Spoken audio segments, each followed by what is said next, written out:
รถไฟไทยชื่อนี้คงไม่ใช่ตัวเลือกแรกๆในการเดินทางของผู้คุณใช่ไหมครับเพราะเรามักจะรู้สึกว่ามันเก่ามันช้าไม่พัฒนาดูเป็นของตกยุคแต่ก่อนจะมียุคตกต่ำเนี่ยมันก็ต้องมียุครุ่งเรืองมาก่อนครับเพราะรถไฟบ้านเราเนี่ยเรียกได้ว่าเคยเป็นเบอร์ต้นๆของเอเชียเลยก็ว่าได้และก่อนหน้านี้เนี่ยมันเกิดอะไรขึ้นกับประเทศไทยเราทำอะไรกันอยู่ทำไมความภูมิใจนั้นจึงเหลือเพียงแค่ลมปากอะไรที่ทำให้เราที่มีรถไฟเป็นประเทศแรกๆในเอเชียถึงพัฒนาได้ช้าเหลือเกินแต่ก่อนจะไปพูดถึงความตกต่ำเนี่ยเพื่อเห็นภาพร่วมกันเรามาดูประวัติศาสตร์แบบย่อๆถึงจุดเริ่มต้นความรุ่งโรจน์ของรถไฟไทยกันก่อนดีกว่าครับประเทศเราก่อนจะมีรถไฟการเดินทางส่วนมากก็จะเป็นทางบกครับจะใช้สัตว์ลากเกวียนไม่ว่าจะเป็นช้างม้าวัวควายส่วนทางแม่น้ำลำคลองเนี่ยก็จะใช้การเดินทางโดยเรือเรียกได้ว่าเป็น2เส้นเลือดหลักด้านการคมนาคมของชาวสยามในสมัยก่อนจนกระทั่งในปีคศ1890พระบาทสมเด็จพระจุลจอมเกล้าเจ้าอยู่หัวรัชกาลที่5ได้มีพระบรมราชโองการสร้างทางรถไฟสยามสายแรกคือเส้นทางกรุงเทพนครราชสีมาโดยเปิดให้บริการส่วนแรกก็คือกรุงเทพอยุธยาระยะทาง71กิโลเมตรในปีคศ1896และสร้างเสร็จจนถึงนครราชสีมาในวันที่21ธันวาคมคศ1900ครับระยะทางรวมทั้งหมดเนี่ย260กิโลเมตรครับซึ่งเพลงรถไฟจะไปโคราชเนี่ยก็มีที่มาจากการสร้างรถไฟสายแรกนี่แหละครับรถไฟจะไปโคราชตดดังป้าไปราชบุรีและตั้งแต่นั้นมาก็มีการก่อสร้างทางรถไฟไปยังหัวเมืองต่างๆอย่างต่อเนื่องโดยในสมัยรัชกาลที่5ก็มีการเปิดใช้งานทางรถไฟทั้งหมดรวม932กิโลเมตรส่วนในรัชกาลที่6เนี่ยเรียกว่าท็อปฟอร์มครับเพราะว่ามีการเปิดใช้งานทางรถไฟเพิ่มไปอีก 2,581 กิโลเมตรการสร้างทางรถไฟในครั้งนี้ทำให้การคมนาคมของประเทศไทยก้าวหน้าเป็นอย่างมากพูดง่ายๆก็เหมือนเป็นการเปิดแมปประเทศครั้งใหญ่ครับทำให้พื้นที่ที่เคยรกร้างว่างเปล่าได้รับการพัฒนาผู้คนสามารถสัญจรไปมาได้อย่างสะดวกสบายเรียกได้ว่าเป็นเส้นเลือดหลักเส้นใหม่ที่หล่อเลี้ยงประเทศไทยเลยก็ว่าได้ครับและถ้าถามว่ารถไฟบ้านเราเนี่ยมันเลิศขนาดไหนมันเลิศขนาดที่ขุนนางยุคก่อน2475ยังบอกว่ารถไฟสยามเจ๋งกว่ารถไฟในประเทศอาณานิคมของอังกฤษเองซะอีกโดยหลักฐานหนึ่งเนี่ยที่ยืนยันความเจริญของรถไฟในยุคนั้นมาจากหนังสือนำทางปีคศ1926ที่บรรยายว่าแท้ที่จริงรถไฟของประเทศสยามนั้นเมื่อจะเทียบเคียงกันกับรถไฟของอังกฤษในทางแหลมมาลายูหรืออินเดียพม่าแล้วก็ยังเป็นรองรถไฟของประเทศสยามเราได้มีชาวต่างประเทศที่ได้เคยโดยสารรถไฟไปมาทั้งสองฝ่ายได้กล่าวไว้เป็นพยานด้วยแล้วรถไฟของประเทศสยามนั้นได้รับความสะดวกสบายตลอดพร้อมบริบูรณ์มีห้องนอนห้องนั่งห้องน้ำห้องส้วมและรถเสบียงสะอาดสะอ้านครบถ้วนทุกอย่างครับหรือก็คือบ้านเราเนี่ยขึ้นหม้อสุดๆในสายตาต่างชาติเลยนะครับหลังจากนั้นกิจการรถไฟก็ก้าวหน้าขึ้นตามลำดับทุกอย่างเนี่ยมันเหมือนจะเป็นไปได้ด้วยดีครับจนกระทั่งเพราะในช่วงปีคศ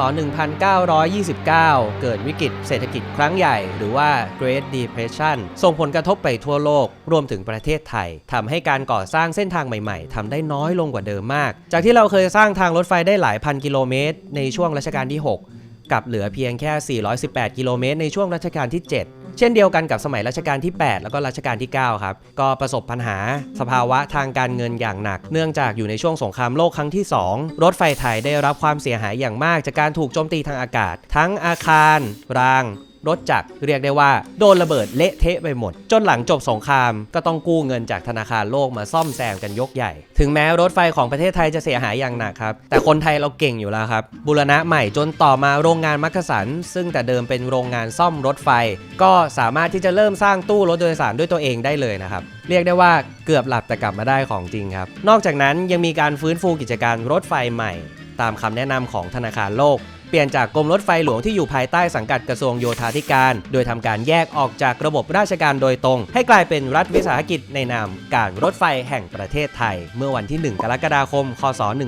1951เพื่อให้การรถไฟมีอิสระในการดำเนินงานมากขึ้นนั่นเองครับและก็เป็นอีกครั้งครับที่ทุกอย่างเหมือนจะกลับมาดำเนินการได้ด้วยดี แต่ก็ไม่ครับเพราะถึงแม้มันจะเปลี่ยนรูปแบบของกรมรถไฟหลวงมาเป็นรัฐวิสาหกิจแต่ระบบการจัดการภายในตัวองค์กรเองก็ยังเป็นแบบรัฐราชการทำให้ไม่สามารถแข่งขันในตลาดได้เพราะว่าคู่แข่งหน้าใหม่ที่สำคัญของรถไฟณเวลานั้นเลยก็คือถนนครับ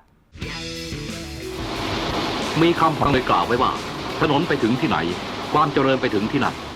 การเข้ามามีอิทธิพลของสหรัฐอเมริกาในช่วงสงครามเย็นเพื่อต่อสู้กับการลุกลามของคอมมิวนิสต์ทำให้อเมริกามีบทบาทอย่างมากในการพัฒนาโครงสร้างพื้นฐานในไทยโดยเฉพาะถนนครับซึ่งไม่ใช่การสร้างถนนแค่ในเมืองเท่านั้นครับแต่มันเป็นการสร้างถนนเชื่อมต่อจังหวัดต่างๆในประเทศเช่นมีการให้ความร่วมมือในการสร้างถนนมิตรภาพจากสระบุรีถึงนครราชสีมาในปีคศ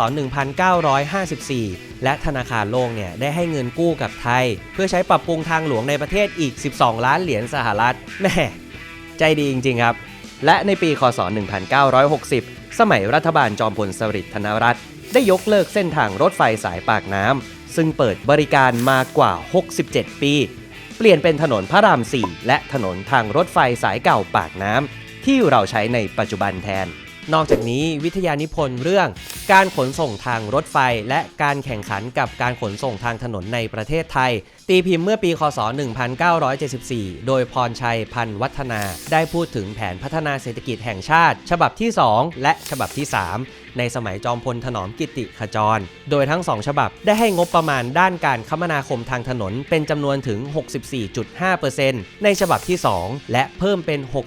69.06% ในฉบับที่3ทำให้เม็ดเงินลงทุนในระบบรางลดลงนอกจากนั้นแล้วการรถไฟไทยยังต้องแข่งขันกับบริษัทเดินรถโดยสารสายเหนือไปเชียงใหม่ซึ่งผู้ใช้บริการนิยมเพิ่มมากขึ้นเรื่อยๆเนื่องจากคุณภาพในการให้บริการที่ดีกว่าและที่สำคัญก็คือมันเร็วกว่าครับ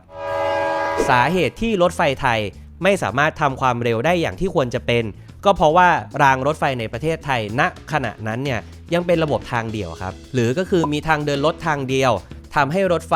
ต้องรอสับหลีกรางเพื่อรอให้อีกขบวนขับผ่านไปก่อนทำให้เกิดความล่าช้าและใช้เวลาในการเดินทางนานขึ้นและที่ผมเล่าไปก่อนหน้าว่าโรงงานมักกะสันสามารถผลิตตู้โดยสารเองได้เป็นความภูมิใจของประเทศแต่ว่าภายหลังจากมติคณะรัฐมนตรีในปีคศ1983มีคำสั่งให้ยุติการสร้างตู้รถโดยสารทุกชนิดเนื่องจากมองว่าซื้อถูกกว่าผลิตเองครับไปเอามาจากไหนก็ไม่รู้ครับแนวคิดนี้ด้วยเหตุนี้การพัฒนาความสามารถทางวิศวกรรมในส่วนนี้ก็เลยถูกยุบไปด้วยครับทำให้เราเริ่มตามเทคโนโลยีต่างประเทศไม่ทันจุดเปลี่ยนอีกครั้งก็คือปีคศ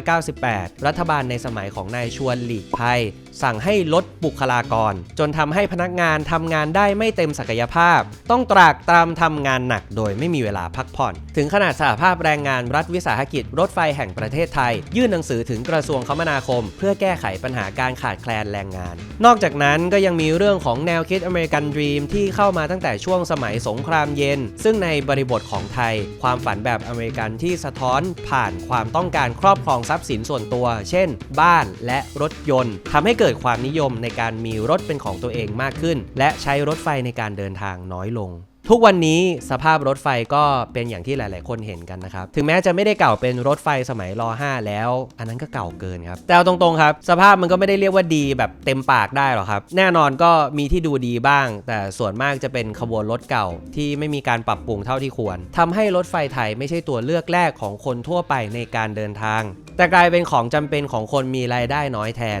หรือเป็นของวินเทจสำหรับนักท่องเที่ยวที่ต้องการโรแมนติไซส์กับความเก่าคลาสสิกเท่านั้นเองครับความเชื่องช้าในการพัฒนาที่ไม่ทันกับความต้องการของคนรวมถึงการพัฒนาถนนที่เน้นการสร้างถนนใหญ่ที่เอื้อต่อคนใช้รถมากกว่าคนเดินเท้าก็ยิ่งทำให้คนเนี่ยหันกลับมาใช้รถยนต์กันมากขึ้นครับจากที่ผมเล่ามาทั้งหมดหากจะให้สรุปว่าใครเป็นคนผิดก็คงจะดูเป็นการชี้เป้าเกินไปครับเพราะว่าเหตุการณ์ต่างๆที่เกิดขึ้นมันร่วมด้วยหลายปัจจัยครับทั้งปัจจัยภายนอกปัจจัยภายในโยงกันเป็นขบวนรถไฟเลยครับกลับมาที่ปัจจุบันครับในช่วง10 กว่าปีที่ผ่านมาค ความนิยมในการใช้รถใช้ถนนของเราก็ยังไม่ได้ลดลงนะครับแต่เมื่อรถเนี่ยมันกลายเป็นเรื่องส่วนตัวรางกลายเป็นเรื่องส่วนรวมเพราะว่าไม่ใช่ทุกคนที่จะสามารถมีรถเป็นของตัวเองได้ความต้องการใช้ขนส่งมวลชนก็มีมากขึ้นครับซึ่งบ้านเราเองเนี่ยก็มีความพยายามในการที่จะพัฒนาระบบรางให้กลับมารุ่งโรจน์อีกครั้งครับถ้าคุณนึกไม่ออกว่าเราเริ่มกลับมามองว่าระบบรางสำคัญตั้งแต่เมื่อไหร่ผมขอเตือนด้วยโพสต์นี้แล้วกันครับนี่คือโพสต์ของอาจารย์ชาติชาติสิทธิพันธ์ครับหรือว่าผู้ว่ากรุงเทพของเรานั่นเองครับเป็นโพสต์ของโครงการ Thailand 2020 ที่มีภาพแผนโครงข่ายระบบรางในประเทศไทยทั้งรถไฟทางคู่รถไฟความเร็วสูงที่กระจายตัวออกไปทุกภูมิภาคจังหวัดไหนมีแล้วก็จะได้รับการพัฒนาส่วนจังหวัดไหนที่ยังไม่เคยมีรถไฟวิ่งผ่านก็จะได้มีรถไฟกับเขาสักทีแต่ก็เหมือนเดิมครับถ้าอะไรมันง่ายไปหมดมันก็คงไม่ใช่ประเทศเรานะครับเพราะอย่างที่หลายคนทราบครับว่าโครงการนี้เนี่ยมันถูกล้มไปโดยศาลรัฐธรรมนูญบวกกับสถานการณ์ทางการเมืองรัฐประหารปี 57ทำให้ทุกอย่างถูกระงับไปนึกแล้วก็เสียดายนะครับถ้าไม่เกิดรัฐประหารในวันนั้นเราอาจได้นั่งรถไฟความเร็วสูงไปแล้วก็ได้